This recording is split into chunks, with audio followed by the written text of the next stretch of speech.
એક મોટા સમાચાર સામે આવી રહ્યા છે। આપને જણાવી દઈએ સૌથી મહત્વપૂર્ણ સમાચાર ગાંધીધામ કંડલા હાઈવે ઉપર ટ્રેલરમાં ભીષણ આગ લાગી છે। આગના બનાવથી અફરાતફરી। મોટા સમાચાર આગની ઘટના હાઈવે ઉપર ટ્રાફિક જામના દ્રશ્યો સર્જાયા છે। આપને જણાવી દઈએ ટ્રેલરની કેબિનમાં કોઈ અગમ્ય કારણોસર આગ લાગી છે। સૌથી મોટા સમાચાર ફાઇટરની ટીમો ઘટના સ્થળે પહોંચી ગઈ છે તે અને સાથે આગ ઓલવવાનું કામ પણ કરી રહી છે। અને આપણે જણાવી દઈએ કે અત્યારે હાલ વિલંબ થઈ રહ્યો છે ફાયર ફાઇટરને પહોંચવામાં। એક આગની ઘટના સામે આવી છે। ટ્રાફિક જામના દ્રશ્યો સર્જાયા છે।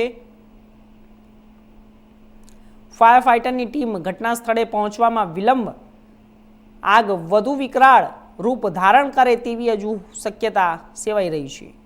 તો આગની બનાવથી અફરાતફરી મચી છે। આપ દ્રશ્યો જોઈ શકો છો। આગના દ્રશ્યો છે। કોઈ અગમ્ય કારણોસર ટ્રેલરમાં આગ લાગી છે।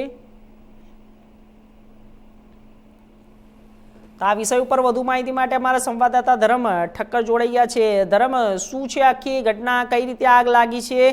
ફાયર ફાઇટર અત્યારે કોઈ ઘટના સ્થળે મોજૂદ નથી અને શું છે આગળની આ સ્થિતિ?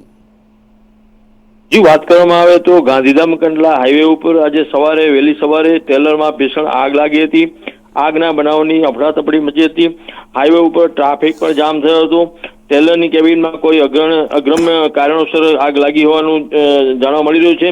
તો 1 કલાક સુધી ફાયર ફાઇટરની ટીમની કોઈ ઘટના સ્થળે પહોંચવા નહોતી આવી। ત્યારે વહેલી સવારની આગના બનાવથી વાહનોની પણ લાંબી કતારો લાગી હતી, જેના કારણે જે આગના બનાવથી લોકોમાં એક ભયનો માહોલ પણ થયો હતો અને અફડાતફડી મચી ગઈ હતી।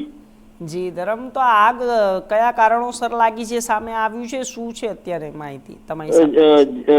જાણકારોના કહેવા મુજબ આગ છે એ શોર્ટ સર્કિટના કારણે લાગ્યું હોય એવું પ્રથમ તબક્કે માનવામાં આવી રહ્યું છે। જો કે પોલીસ ઘટના સ્થળે પહોંચી છે અને શાયદ ફાયર ફાઇટરમાં અત્યાર સુધીમાં આવી ગયા હોવાની પણ વાત સામે આવી રહી છે। જી, આમાં કોઈ નુકસાન થયું છે ધરમભાઈ?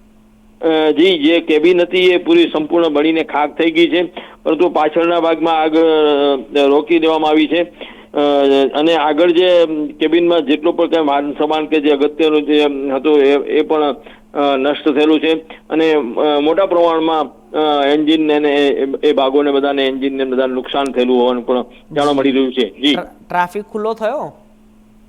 હા, ટ્રાફિક તો પછી પોલીસ આવી એટલે ટ્રાફિક ખુલ્લો કરવામાં આવ્યો છે અને સ્થાનિકના લોકો જે હતા એ પણ સ્વયંભૂ રીતે સમજદારી કેળવી અને ટ્રાફિકને ખુલ્લો કરવામાં આવ્યો છે। જી, ચોક્કસથી માહિતી આપવા માટે આપનો ખૂબ ખૂબ આભાર ધરમ।